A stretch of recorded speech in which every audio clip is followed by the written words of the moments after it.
Je m'appelle Pierre Cavage, je suis un artiste multidisciplinaire depuis une quarantaine d'années. Je vis à Ottoman Park. Donc bonjour, je m'appelle Jérôme Trouvé, je suis chef exécutif au restaurant Sortez les Canons à Belleuil. Bonjour, mon nom est Maryse Labonté, je suis adjointe administrative pour la ferme SCH Incorporée à Saint-Charles-sur-Richelieu, qui est une ferme laitière et grande culture. Bonjour, je m'appelle Stéphanie Lorrain, j'habite Carignan sur l'île Goyer et je suis artiste visuelle professionnelle. Je donne aussi des ateliers créatifs et je suis étudiante en art-thérapie.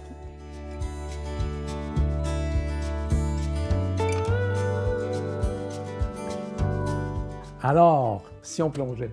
Allez. Tout à fait. Plongeons.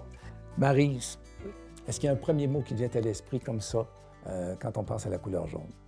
Des fleurs, le citron, du maïs. OK, un mot. J'en ai plein, j'en ai plein.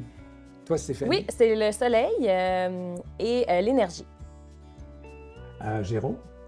Moi j'étais plutôt parti aussi sur soleil, énergie, sur le côté un peu équilibre en fait avec tout ce qu'il y avait autour et puis la créativité. Pour moi, pour le jaune, c'est un côté un peu créatif. Est-ce qu'il y a des éléments comme ça qui vous ramènent à quelque chose de votre vie passée ou présente, qui éveille quelque chose en vous qui vous est très personnel? Première motoneige avec laquelle on s'est promené. Le skidoo! Bombardier. Ben oui, le skidoo bombardier. Ça me rappelle beaucoup d'où je viens en fait, dans ma région, la France. OK, quelle région? Charente-Maritime, qui est une région très agricole.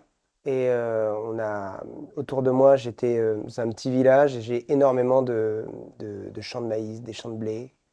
Et ça me rappelle surtout la sortie avec mes enfants, mes chiens, les journées d'été.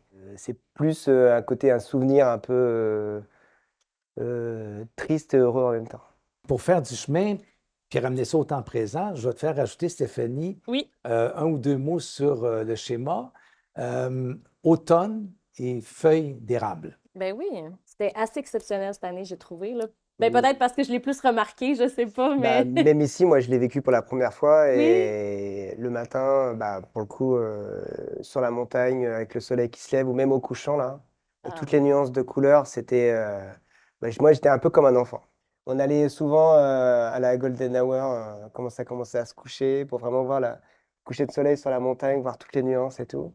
J'aime beaucoup ce que tu racontes, Jérôme, parce que souvent, quand on vit depuis longtemps dans la même région, on l'apprécie moins. Ouais. Et je pense que c'est un effort qu'on a à faire comme être humain de garder ses sens en éveil tout le temps et de toujours être connecté sur l'instant présent. Moi, j'ai dû l'encercler parce que je trouvais ça magnifique. C'est Golden Hour, la lumière. Oui. Donc, quelles sont tes pistes pour l'instant, Jérôme? Avec quelles pistes nous es-tu arrivé? Mais après, je suis arrivé sur des... Je m'étais fait une thématique, j'avais appelé ça lumière dans l'assiette, en fait. Oh, c'est bien ça. Par rapport au jaune, ça faisait penser à ça, en fait. Après, le jaune, c'est plus été pour moi dans ma tête, en termes de travail, de choses. C'est plus de cette imagine-là de été et après l'automne. C'est vraiment les deux saisons qui m'évoquent, moi, professionnellement parlant, où je vais plus avoir tendance à travailler le jaune. Tu dis été, puis pour moi, tout de suite, ça provoque. Je suis un passionné du citron. Je mets du citron partout quand je fais de la bouffe. Et pour moi, ça amène la. C'est ça, tu as citron, été, fraîcheur. Ouais. Quand je veux ramener la fraîcheur et l'été dans ma vie quotidienne, quelle que soit la saison, tout ça, je pense, ah tiens, je vais zester. C'est le beurre que je mets partout. Ah Le ouais. beurre. Mon conjoint dit toujours que je cuisine à l'ancienne, qu'on maigrira pas à la maison. Moi, je suis tellement beurre aussi, là. Puis popcorn. Moi, je suis équipe beurre. Moi, je viens de la France, donc je suis forcément équipe beurre. Oui. Chacune, bon, vous exercez des métiers, effectivement.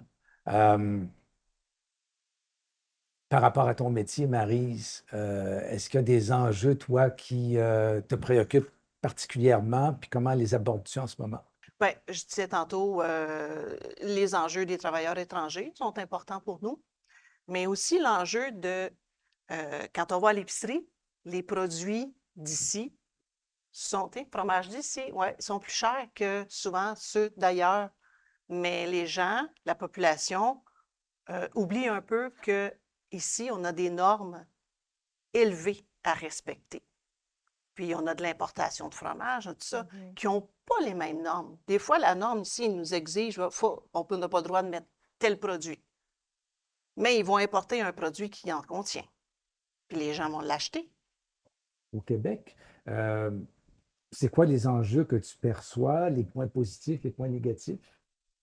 Pour rebondir sur ce que tu disais par rapport à tout ce qui est travailleurs étrangers, la plus grosse difficulté, je suis le meilleur exemple, c'est que on a été chercher quelqu'un de l'extérieur pour pouvoir faire du travail en restauration.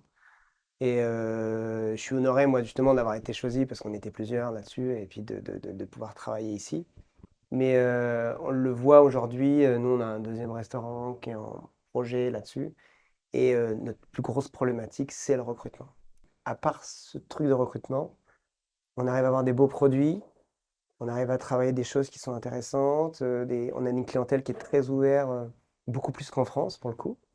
Là, moi, j'ai vraiment ce côté-là où les gens, peut-être que le fait que ce soit un pays qui a beaucoup plus réussi à mélanger les cultures, que ce soit française, nord-américaine ou même plein d'autres pays du monde. Ça fait longtemps que je n'ai pas donné la parole à Stéphanie. Oui. Oui. Parler un petit peu plus d'un secteur que je Ouais. connais davantage, le secteur des arts, Ouais.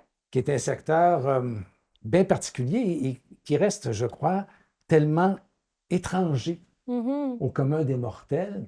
Le côté professionnel et personnel est souvent très brouillé quand on est artiste parce que c'est Mm. comme une identité.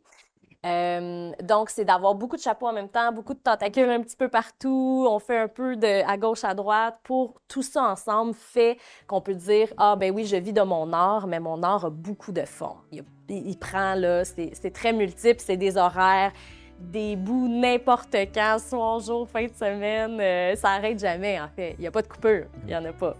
On pratique une forme d'art de vivre, en quelque sorte. Oui. Être un artiste, c'est une façon de vivre très particulière, mais c'est drôle, j'ai l'impression que ça peut s'appliquer quand même aussi à d'autres domaines, autant celui de l'agriculture que celui de la cuisine, par exemple. C'est pour ça que, par exemple, là, je te donne un exemple qui est vraiment très, très loin et de la cuisine et de la culture, mais qui m'est venu comme ça quand j'ai écrit. Par exemple, jaune, par exemple, j'ai écrit à un moment donné, c'est le veston que je portais comme une provocation au milieu de tous ces hommes en noir, au temps où je jouais à travailler de 9 à 5. Parce que j'ai été fonctionnaire pendant 5 ans dans ma vie. Bon. Puis qu'au lieu de porter, j'avais un veston jaune. J'arrivais avec ce veston jaune-là dans les circonstances qui étaient les plus protocolaires, juste comme pour déstabiliser les gens. Alors, des fois, par un geste concret, par une action, par un objet, par des choses toutes simples, des fois de provoquer les gens. Et c'est beaucoup le rôle de l'artiste aussi, des fois, de provoquer les gens.